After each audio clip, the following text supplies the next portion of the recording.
तुम्हाला बसायचंय बसा. बसायचं नाही, बोलून बोलू. हा हांडे पाटील त्यांना कहाणीचा हा कदम साहेबांना विनंती की त्यांनी विचार पुष्पाचं हे भाषण करावं. ठीक आहे. मौनाचं महत्व आपल्या सगळ्यांना माहीत आहे, पण आम्ही शिक्षक पेशामध्ये आम्ही मौन पाळून चालत नाही. थोडं बघा बोललं पाहिजे आम्हाला. आणि मग आपण जे काम सांगितलेलं आहे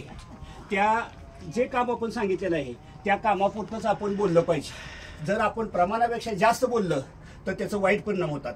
आपल्याला ज्या कामासाठी पाठवलंय त्या कामापुरतंच बोलायचं. आपण फापट पसारा जर लावला तर त्याचा फायदा होत नाही. त्यासाठी एक तुम्हाला बोध कथा सांगतो. एक शेतकरी असतो, त्याला 3 मुलं असतात. आणि मग तो शेतकरी परिस्थिती वाईट असते, त्याची सावकाराशी ओळख असते. आणि मग तो सावकार काय म्हणतो, मुलांना म्हणतो, धाकट्या मुलाला म्हणतो की त्या सावकाराकडे जा, माझी ओळख आहे, फक्त तू काय कर, फक्त की त्याला 2000 रुपये मी मागितले म्हणून सांग. मग आता धाकट्या मुलाला फक्त काय काम सांगितलं, तर फक्त सावकाराकडे जाऊन 2000 रुपये मागायचे, एवढंच काम होतं.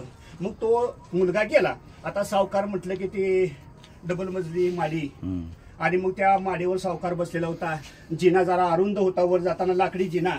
आणि मग तो सावकार बसला असताना सावकार फक्त ती कपडे बिपड्या म्हणजे शर्ट अंगावर नव्हता, धोतर बितर होतं, फक्त पोट बीट सुटलेलं होतं, जाडच्या जाड सावकार.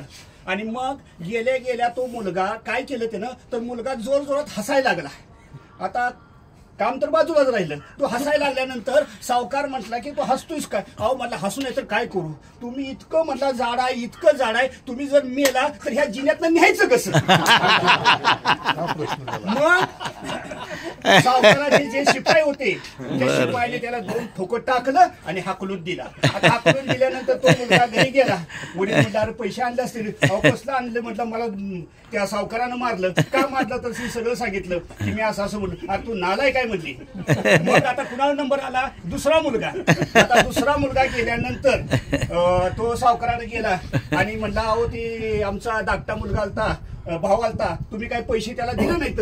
तो ते म्हणणार कसं देईल? म्हणला आला इथं हसायला लागला आणि म्हणायला लागला की तुम्ही सावकार इतकं जाड आहे की ह्या जिन्यातनं न्यायचं कसं? आमच्या धाकट्या भावाला म्हटलं अक्कलच नाही. म्हटलं साधी गोष्ट आहे, म्हटलं हातपाय तोडायचा आणि घेऊन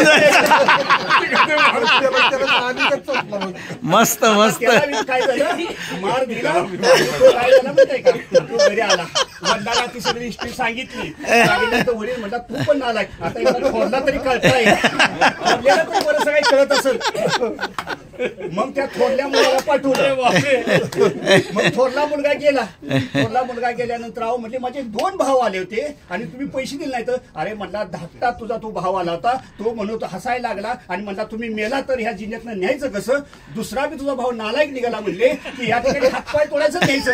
आमच्या दोन्ही भावाला म्हणला अक्कल नाही. म्हणला दोन्ही भावाला अक्कल नाही. म्हणला माडीला जाग लावायची.